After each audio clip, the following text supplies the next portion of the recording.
Hello everyone, welcome to my channel Shaibit Ashok. Friends, आज हम ABM के मॉड्यूल डी में चैप्टर नंबर 28 का पार्ट 1 करेंगे। तो फ्रेंड्स, ये चैप्टर है आपका कंप्लायंस गवर्नेंस स्ट्रक्चर के बारे में, और इस लेक्चर में हम ऑर्गेनाइजेशनल स्ट्रक्चर फॉर कंप्लायंस क्या होना चाहिए किसी भी संस्था में, उसके बारे में बात करने वाले हैं। तो आइए फ्रेंड्स स्टार्ट करेंगे। तो इसमें देखिए, इंट्रोडक्शन में अगर हम बात करें, the compliance function in organisations are managed through an specially created structure. It will be necessary to carefully and clearly identify the responsibilities and competencies assigned to it। तो किसी भी संस्था में जो कंप्लायंस फंक्शन होता है फ्रेंड, उसको manage कैसे किया जाता है? उसको मैनेज किया जाता है एक स्पेशल स्ट्रक्चर के द्वारा। अगर कोई स्ट्रक्चर है तो उसमें ये ज़रूरी हो जाएगा कि हम जो भी रोल्स और रिस्पॉन्सिबिलिटी और जो भी क्षमता कंपेटेंसीज वगैरह चाहिए उसको केयरफुली और क्लियरली आइडेंटिफाई करें हर व्यक्ति के लिए। जैसे आपका बैंक है, तो सबसे ऊपर आपके एमडी एंड सीईओ बैठते हैं, फिर उनके नीचे आपके ईडी आते हैं, देन आफ्टर दैट जो है आपके सीजीएम आते हैं, सीजीएम से नीचे जीएम आते हैं, जीएम से नीचे फिर आपके डीजीएम वगैरह आते हैं। तो ये क्या है? ये एक तरीके का आपकी संस्था में स्ट्रक्चर बना हुआ है। इसी स्ट्रक्चर के थ्रू पूरे बैंक को मैनेज किया जाता है। ठीक उसी तरीके से एक स्ट्रक्चर की ज़रूरत होगी हमको, किसके लिए? कंप्लायंस को मैनेज करने के लिए। ऐसे में हर एक की रोल और रिस्पॉन्सिबिलिटी क्लियर होनी चाहिए कि भाई ईडी क्या करेगा, सीजीएम क्या करेंगे, एमडी का क्या रोल रहेगा। जैसे ये संस्था में क्लियर है, आपके बैंक को चलाने के लिए इनके रोल्स क्लियर हैं, ठीक उसी तरीके से कंप्लायंस को मैनेज करने के लिए जो स्ट्रक्चर बनेगा उसमें भी लोगों के रोल्स और रिस्पॉन्सिबिलिटी एकदम क्लियर होनी चाहिए। उसके बाद में अगर कोई संस्था में पहले से एग्जिस्टिंग कोई प्री एग्जिस्टिंग यूनिट है और उसमें अगर कंप्लायंस फंक्शन आप इंट्रोड्यूस करेंगे, उसका इंट्रोडक्शन करेंगे, तो जो पहले से स्ट्रक्चर चला आ रहा है, होस्ट स्ट्रक्चर जो पहले से बना हुआ है, उसमें काफ़ी सारा चेंजेज आपको करना पड़ेगा। ऐसे ही है, जैसे देखिए आपका एक घर है, ठीक है, मान लीजिए ये घर में गली है और उसके बाद में यहाँ पर कमरे बने हुए हैं, इधर में किचन है, यहाँ पर बाथरूम वगैरह है। अब अगर आप इसको चेंज करना चाहते हो कि नहीं, गली यहाँ नहीं रहेगी, हम यहाँ पर रूम करेंगे, तो भाई अगर आप ऐसा करना चाहोगे तो आपको अपने जो पहले से चला आ रहा स्ट्रक्चर है उसमें सिग्निफिकेंट चेंजेस करने पड़ेंगे। भाई हो सकता है दीवार तोड़नी पड़े, नई दीवार बनवानी पड़े। ठीक उसी तरीके से बताया जा रहा है कि पहले से जो चला आ रहा स्ट्रक्चर है, अगर उसमें अगर आप चेंजेस करना चाहते हो, तो कंप्लायंस फंक्शन इंट्रोड्यूस करना चाहते हो, तो आपको काफ़ी सारे चेंजेस करने पड़ेंगे, तभी वो पॉसिबल हो पाएगा। अब ये जो चेंजेज होंगे, हमें जैसे मैंने आपको यहाँ बताया कि दीवार बनानी पड़ेगी, दीवार तोड़नी पड़ेगी, हो सकता है कहीं और पर कुछ चेंजेस करने पड़े। ठीक उसी तरीके से यहाँ पर क्या चेंजेज होंगे? यहाँ पर जो चेंजेज होंगे वो मेनली कंसर्न होंगे किसके लिए? ऑपरेशनल और रेगुलेटरी रिस्पॉन्सिबिलिटी की ब्रॉडनिंग को लेकर के। यानी कि जो आपकी ऑपरेशनल रिस्पॉन्सिबिलिटी है, जो आपकी रेगुलेटरी रिस्पॉन्सिबिलिटी है, उसको और बड़े स्तर पर फैलाया जाएगा और ज़्यादा स्तर पर लागू किया जाएगा। Okay, to different degree in relation to the structure. अब ये भी जो आप रिस्पॉन्सिबिलिटी, रेगुलेटरी रिस्पॉन्सिबिलिटी को ब्रॉडन करेंगे, वो भी डिफरेंट डिग्री पर करेंगे स्ट्रक्चर के हिसाब से। जैसा स्ट्रक्चर का जो है मतलब जैसा स्ट्रक्चर होगा, कोई छोटा बैंक है तो वहाँ कम डिग्री, मतलब उतना ज़्यादा बड़े लेवल पर हम नहीं करेंगे जो है, और अगर कोई बड़ा बैंक है तो वहाँ पर हम बड़े लेवल पर जो है चेंजेज करेंगे। किस चीज़ का?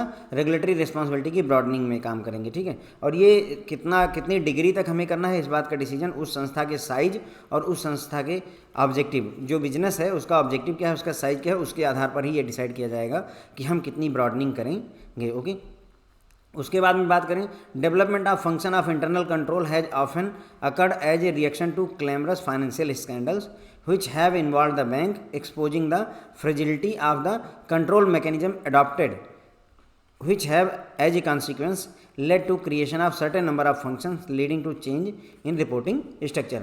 तो ये बोल रहे हैं कि मतलब हम नए तरीके के जो कंप्लायंस फंक्शन को डेवलप करने की कोशिश करें, वो ऐसा क्यों हो रहा है? क्योंकि पास्ट में कई सारे ऐसे फाइनेंशियल स्कैंडल हुए हैं, कई ऐसे स्कैम हुए हैं जिनमें बैंक की कमजोरी पता चली है कि जो हमने कंट्रोल मैकेनिज्म बैंक में लगा रखी है वो कमज़ोर है, वो पर्याप्त नहीं। जैसे पीएनबी में नीरव मोदी केस हुआ, तो अब क्या हुआ इसमें? हमें पता चला ना कि जो हमारी कंट्रोल मैकेनिज्म है, जो भी कंप्लायंस हम कर रहे थे, वो पर्याप्त नहीं थी, ठीक है। इसकी वजह से क्या होगा, इसका इफेक्ट क्या होगा, इसका कॉन्सिक्वेंस क्या होगा कि हम कुछ नए तरीके के फंक्शंस को अडॉप्ट करेंगे, कुछ नई चीज़ें अडॉप्ट करेंगे, नई चीज़ें इन्वॉल्व करेंगे, कि ताकि आगे ऐसी गलती ना हो और ऐसी और गलतियाँ ना हो, इस तरीके की और कोई गलती ना होने पाए। साथ ही साथ में रिपोर्टिंग स्ट्रक्चर में भी चेंजेस करने की ज़रूरत पड़ेगी, रिपोर्टिंग स्ट्रक्चर में भी चेंज किया जाएगा। Keeping in mind the need for an organisational structure which will pursue the regulatory goals, authorities have suggested a structure that matches with the need of compliance and avoid complexity in the reporting system. तो organisational structure को mind में रखते हुए, मतलब ऐसा organisational structure हमें बनाना है compliance के लिए जो कि हमारे रेगुलेटरी गोल को फुलफिल कर दे, जो भी रेगुलेटरी गाइडलाइंस उनको फॉलो करवा दें। उसके लिए अथॉरिटीज़ ने क्या किया हुआ है, अथॉरिटी मतलब रिजर्व बैंक ऑफ इंडिया वगैरह ने एक ऐसा स्ट्रक्चर सजेस्ट किया हुआ है जो कि हमारी कंप्लायंस की ज़रूरतों को मैच करता है और साथ ही साथ में रिपोर्टिंग सिस्टम में कम्प्लेक्सिटी को भी अवॉइड करता है कि बहुत ज़्यादा कॉम्प्लेक्सिटी मत लेकर के आए रिपोर्टिंग में। रिपोर्टिंग करनी है लेकिन इतना नहीं कि बैंक सिर्फ दिन भर बैठ करके रिपोर्टिंग ही करता रहे। तो इसमें हमने देखा कि किसी भी ऑर्गेनाइजेशन में कंप्लायंस फंक्शन को मैनेज करने के लिए एक स्पेशल स्ट्रक्चर की ज़रूरत है और इस स्ट्रक्चर में ये ज़रूरी है कि हम हर एक के जो रोल्स और रिस्पॉन्सिबिलिटी हैं जो उसकी कंपटेंसीज वगैरह हैं उनको क्लियरली आइडेंटिफाई करें, पहचान करके बताएं। ओके, अगर कोई पहले से चला आ रहा यूनिट है, प्री एग्जिस्टिंग यूनिट है, उसमें अगर आप कंप्लायंस फंक्शन को इंट्रोड्यूस करना चाहेंगे तो आपको जो पहले से चला बना हुआ स्ट्रक्चर है उसमें काफ़ी सारे चेंजेज करने पड़ेंगे। जो चेंजेज हैं वो मेनली किससे रिलेटेड होंगे, आपकी ऑपरेशनल और रेगुलेटरी रिस्पॉन्सिबिलिटी के ब्रॉडनिंग से रिलेटेड होंगे वो। ओके, ये हमें स्ट्रक्चर के हिसाब से डिफरेंट डिग्री पर करना होगा, यानी कि रिस्पॉन्सिबिलिटी की ब्रॉडनिंग हम डिफरेंट डिग्री पर करेंगे और कितनी डिग्री पर करना है वो डिपेंड करेगा कि क्या साइज है बिजनेस का और क्या ऑब्जेक्टिव है बिजनेस का। ओके, उसके बाद में जो ये डिफरेंट तरीके के जो हम कंप्लायंस स्ट्रक्चर डेवलप करने की, कंप्लायंस फंक्शन डेवलप करने की बात कर रहे हैं, उसका कारण क्या है, क्योंकि प्रीवियस में क्लैमरस मीन्स होता फ्रेंड जो बहुत ज़्यादा शोरगुल मचाने वाले फाइनेंशियल स्कैंडल, ठीक है। तो जो बहुत ज़्यादा शोरगुल मचाने वाले फाइनेंशियल स्कैंडल हुए हैं प्रीवियस में, उन स्कैंडल्स में ये पता चला है कि जो बैंक में कंट्रोल मैकेनिज्म है अडॉप्ट की है बैंक ने, वो फ्रेजाइल है, उसमें मतलब मजबूती नहीं है, वो पर्याप्त नहीं है। अगर मजबूती होती, पर्याप्तता होती तो ऐसे केसेस ना हुए होते। ओके, इसका असर ये हुआ, इन स्कैंडल्स का असर ये हुआ कि हमने डिफरेंट नए तरीके के फंक्शंस को अडॉप्ट करने की कोशिश की, क्रिएट करने की कोशिश की और साथ ही साथ में रिपोर्टिंग स्ट्रक्चर में भी चेंजेस करने की यहाँ पर कोशिश की गई है। तो इसी बात को ध्यान में रखते हुए कि एक ऐसा ऑर्गेनाइजेशनल स्ट्रक्चर बनाना है कंप्लायंस से रिलेटेड जो कि हमारे रेगुलेटरी गोल को फुलफिल कर सके, उसके लिए authorities, reserve Bank of India वगैरह ने एक ऐसा स्ट्रक्चर सजेस्ट किया है जिसमें हम अपनी कंप्लायंस की नीड को मैच कर सकें और साथ ही साथ में रिपोर्टिंग सिस्टम में जो भी कॉम्प्लेक्सिटी है उसको अवॉइड भी कर सकें। अब बात करेंगे ऑर्गेनाइजेशनल स्ट्रक्चर। तो इसमें ऑर्गेनाइजेशनल स्ट्रक्चर में अगर हम देखें, organisational structure of compliance function could be as under. तो किसी भी संस्था में जो कंप्लायंस फंक्शन का स्ट्रक्चर होना चाहिए उसमें कौन कौन से लोग होंगे, बोर्ड ऑफ डायरेक्टर्स होंगे friends, ACB audit committee of the board will be there, MD managing director, executive directors होंगे आपके, चीफ कंप्लायंस ऑफिसर होगा जो कि हेड होगा किसका, कंप्लायंस डिपार्टमेंट का। Compliance department headed by chief compliance officer और ये इंडिपेंडेंट रहेगा आपका कंप्लायंस डिपार्टमेंट, किसी पर निर्भर नहीं रहेगा। कारपोरेट ऑफिस या हेड ऑफिस में जो आपके डिफरेंट वर्टिकल्स हैं, प्लानिंग है, क्रेडिट है ना, उसके बाद में आपका इंस्पेक्शन डिपार्टमेंट है और कंप्लायंस डिपार्टमेंट है। जितने डिफरेंट वर्टिकल्स हैं उनमें भी कंप्लायंस फंक्शन होगा। साथ ही साथ में फील्ड ऑफिसेस में भी कंप्लायंस फंक्शन होगा जिसमें आपके regional office, zonal office, branches, इन सब में भी कंप्लायंस ऑफिसर्स होंगे। तो ये है फ्रेंड्स जो है ऑर्गेनाइजेशन का स्ट्रक्चर, ठीक है। तो ऑर्गेनाइजेशन स्ट्रक्चर का क्या यहाँ पर हम बताने की क्या कोशिश करें, देखिए ये चीज़ समझिए थोड़ा सा तो आपको क्लियर होगा। ये है, देखिए ऑर्गेनाइजेशन में हमारा जो कंप्लायंस का स्ट्रक्चर होगा फ्रेंड्स वो कुछ इस तरीके का होगा। देखिए यहाँ पर चीफ कंप्लायंस ऑफिसर है जो कि रिपोर्ट करेगा बोर्ड ऑफ डायरेक्टर्स को, ये रिपोर्ट करेगा audit committee of the board को, ये रिपोर्ट करेगा MD एंड CEO को, और CCO चीफ कंप्लायंस ऑफिसर को कौन रिपोर्ट करेगा, जो भी circle office, regional office, zonal office में जो कंप्लायंस ऑफिसर होंगे वो CCO को रिपोर्ट करेंगे। इसी तरीके से जो आपके हेड ऑफिस में जो डिफरेंट जो है वर्टिकल्स हेड हैं, फंक्शनल हेड हैं, वो भी CCO को रिपोर्ट करते हैं।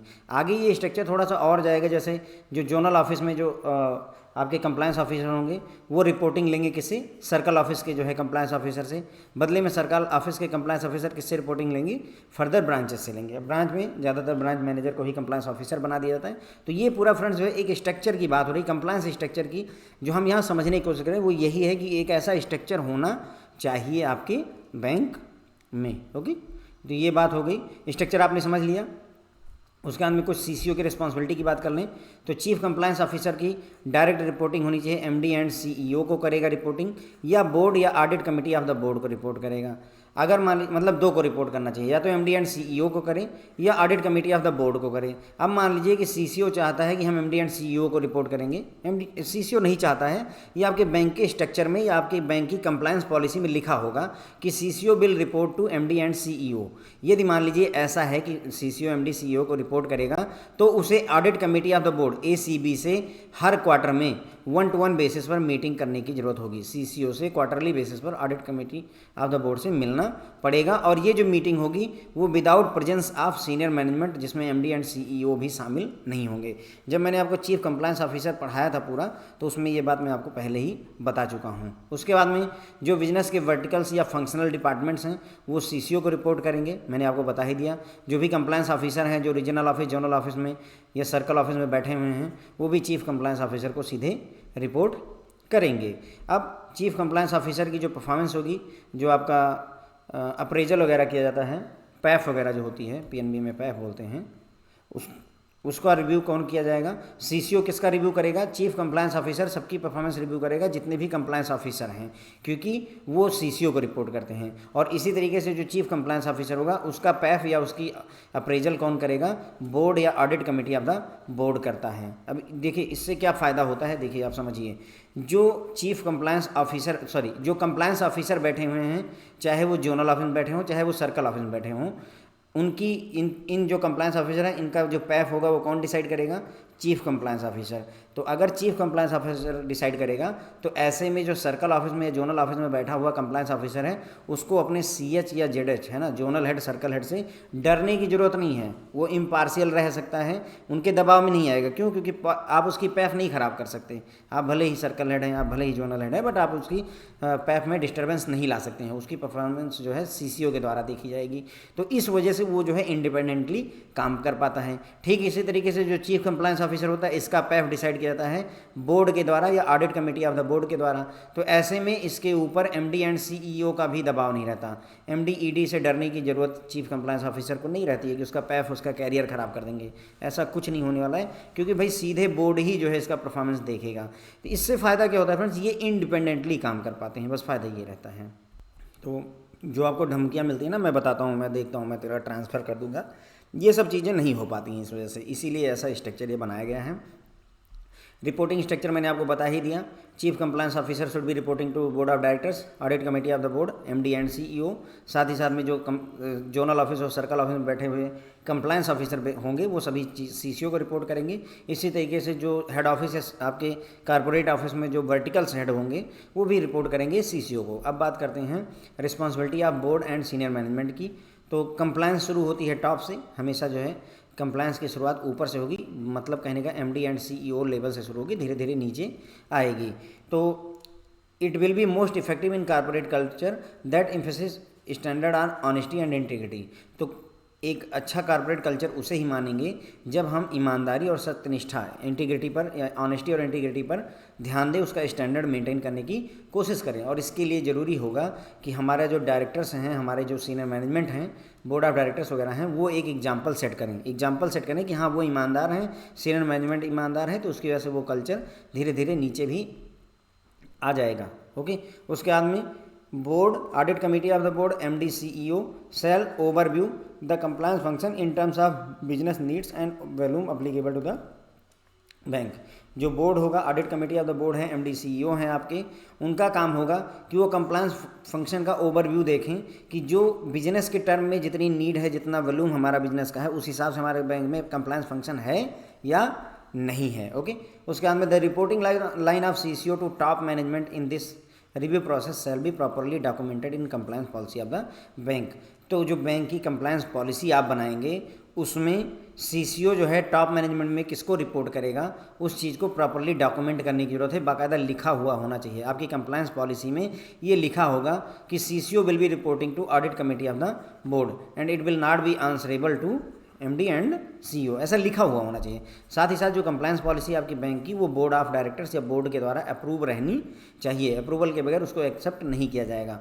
Accordingly CCO shall report to board, audit committee of the board, MD and CEO, है ना। उसी के हिसाब से जैसा भी पॉलिसी में कहा जाएगा उस हिसाब से सीसीओ बोर्ड ऑफ डायरेक्टर्स को, audit committee of the board को, एमडी सीईओ को रिपोर्ट करेगा। If as per policy CCO report to MD and CEO, अगर मान लीजिए पॉलिसी के हिसाब से सीसीओ को रिपोर्ट करना एमडी एंड सीईओ को, तो उस केस में चीफ कंप्लायंस ऑफिसर किससे मीटिंग करेगा? ACB, audit committee of the board, या बोर्ड से भी इंडिपेंडेंटली मीटिंग करेगा, जिसकी फ्रीक्वेंसी कंप्लायंस पॉलिसी में डिसाइड की जाएगी, अदरवाइज क्वार्टरली होती है। अगर कंप्लायंस पॉलिसी में कुछ और नहीं लिखा है तो क्वार्टरली होती है। अब यहाँ बात करेंगे बोर्ड ऑफ डायरेक्टर्स की क्या जिम्मेदारियाँ होती है, responsibility of the board of directors. बहुत इंटरेस्टिंग चैप्टर नहीं है, लेकिन अब पढ़ना है तो पढ़ना है ना। बोर्ड ऑफ डायरेक्टर्स की जिम्मेदारी होगी, बोर्ड ऑफ डायरेक्टर्स सेल्स, उन्हें क्या करना चाहिए? Ensure an appropriate compliance policy is in place in bank to manage compliance function and also overseeing its implementation।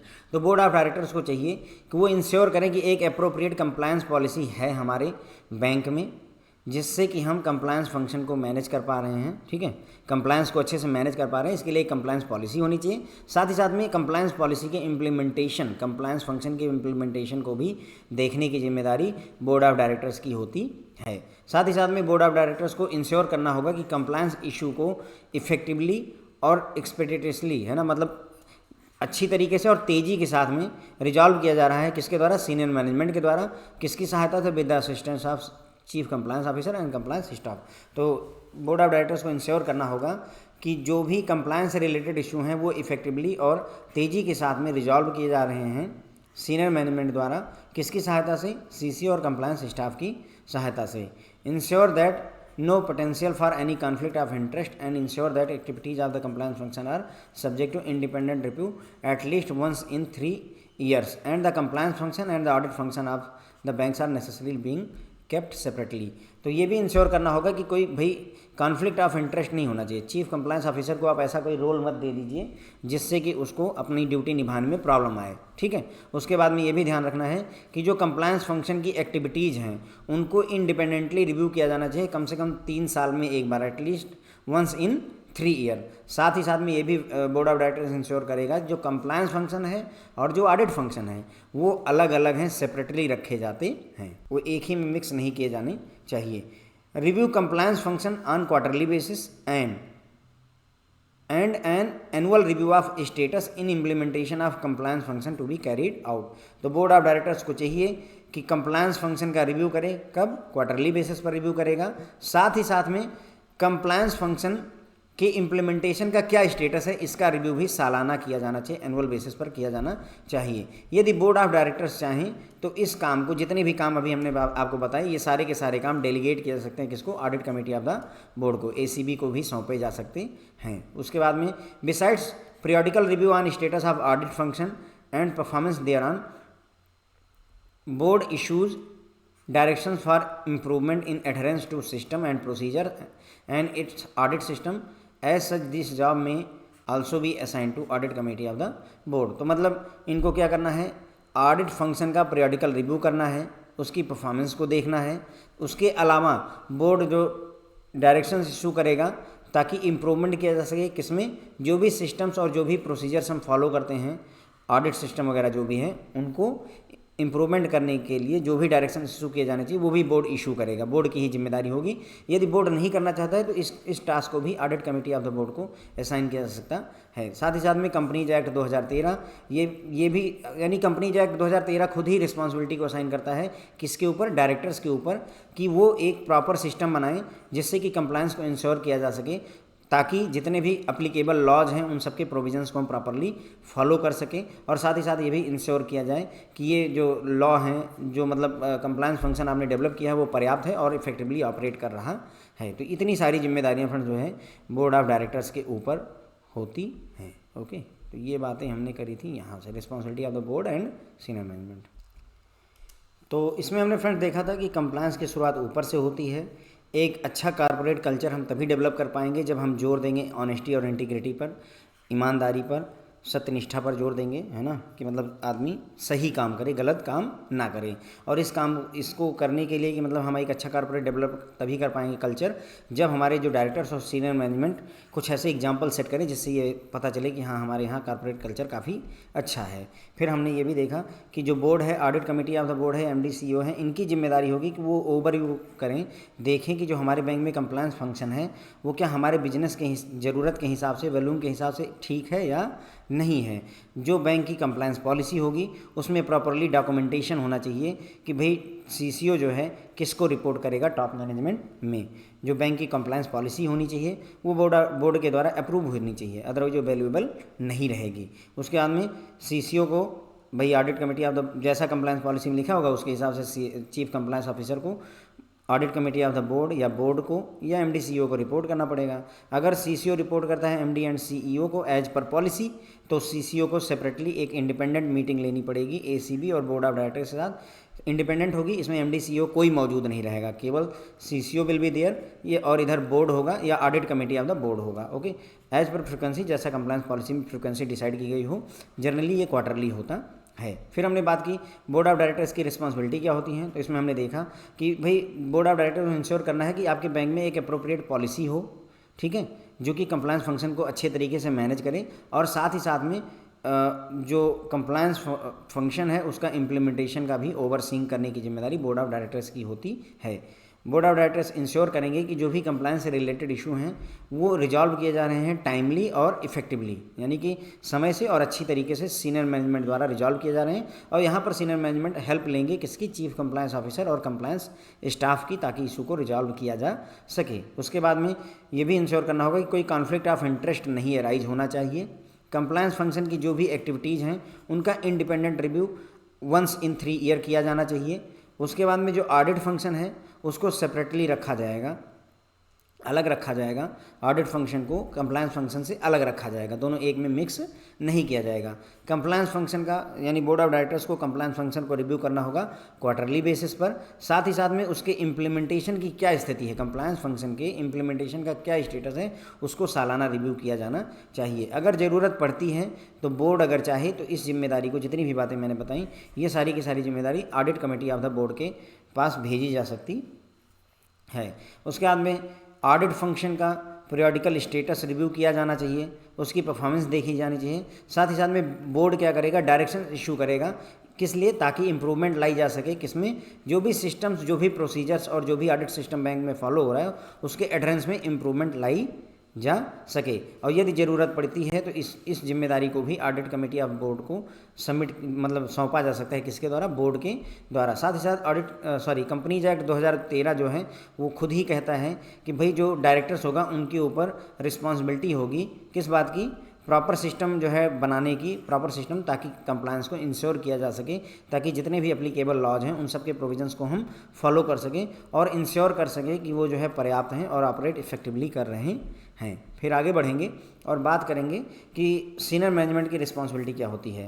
तो यहाँ पर देखिए सबसे बड़ी जिम्मेदारी होती है CCO का सिलेक्शन, किसका, चीफ कंप्लायंस ऑफिसर का selection. Selection of candidate for post of CCO shall be done on the basis of well defined selection process and recommendation made by the senior executive selection committee constituted by board of the directors for this purpose.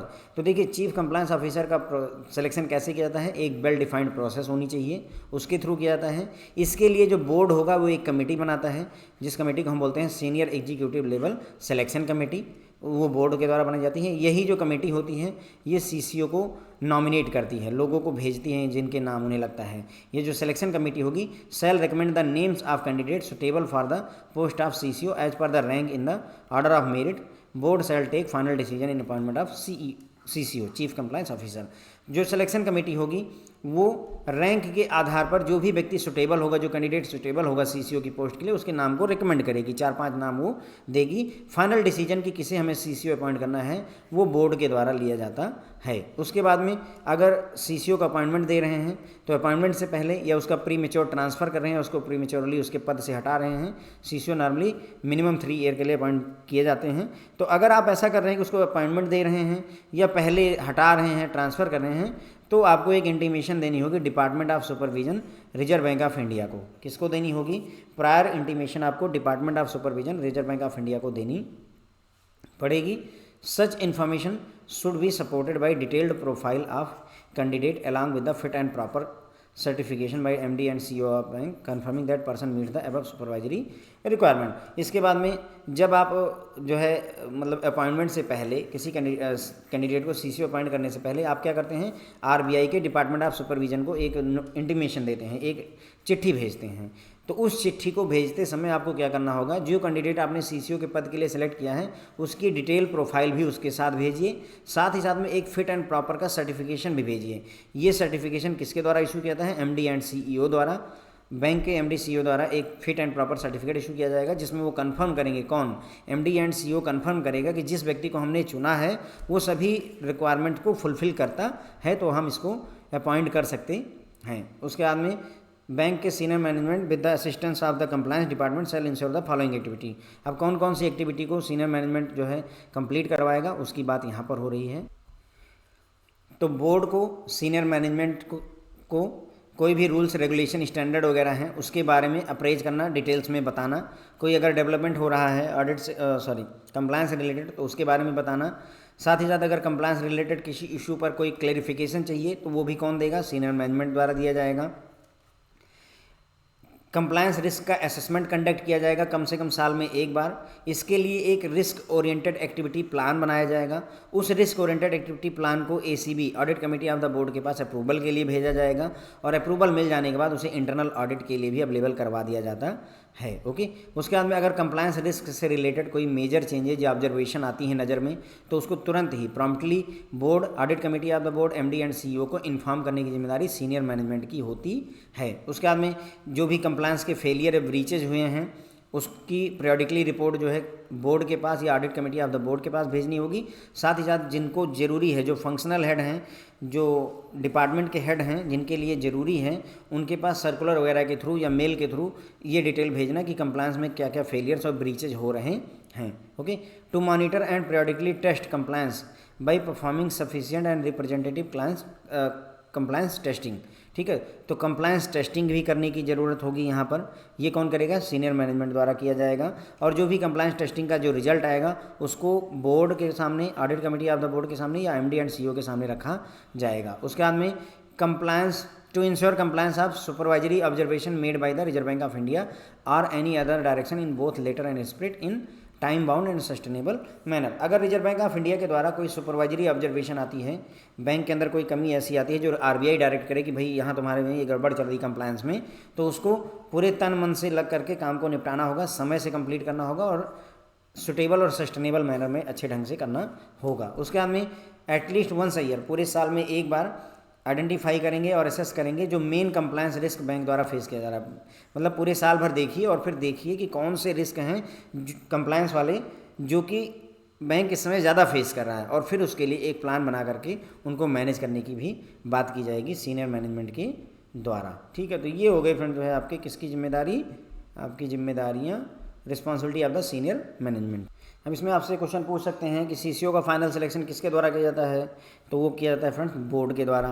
इसके लिए जो committee बनती है उसका नाम क्या है? Senior executive level selection committee बनती है। इस तरीके के क्वेश्चन आप एक्सपेक्ट कर सकते हैं। ओके, तो CCO का सिलेक्शन जो है एक वेल डिफाइंड प्रोसेस के थ्रू होता है। इसके लिए बोर्ड द्वारा एक senior executive level selection committee बनाई जाती है। ये कमेटी जो है रिकमेंड करती है उन कैंडिडेट का नाम जो कि इस पद के लिए, CCO के पद के लिए सुटेबल होते हैं। बस उनकी रैंक का भी ख्याल रखा जाता है, कम से कम GM रैंक का अधिकारी होना चाहिए, तभी उसको CCO पद के लिए हम रिकमेंड करते हैं। उसके बाद में फाइनल डिसीजन कि किसको CCO अपॉइंट करना है वो बोर्ड के द्वारा लिया जाता है। जब भी आप जो है CCO का अपॉइंटमेंट करेंगे या उसको उसके पद से हटाएंगे, ट्रांसफ़र करेंगे, तो उसकी जानकारी आपको department of supervision Reserve Bank of India को देनी पड़ेगी।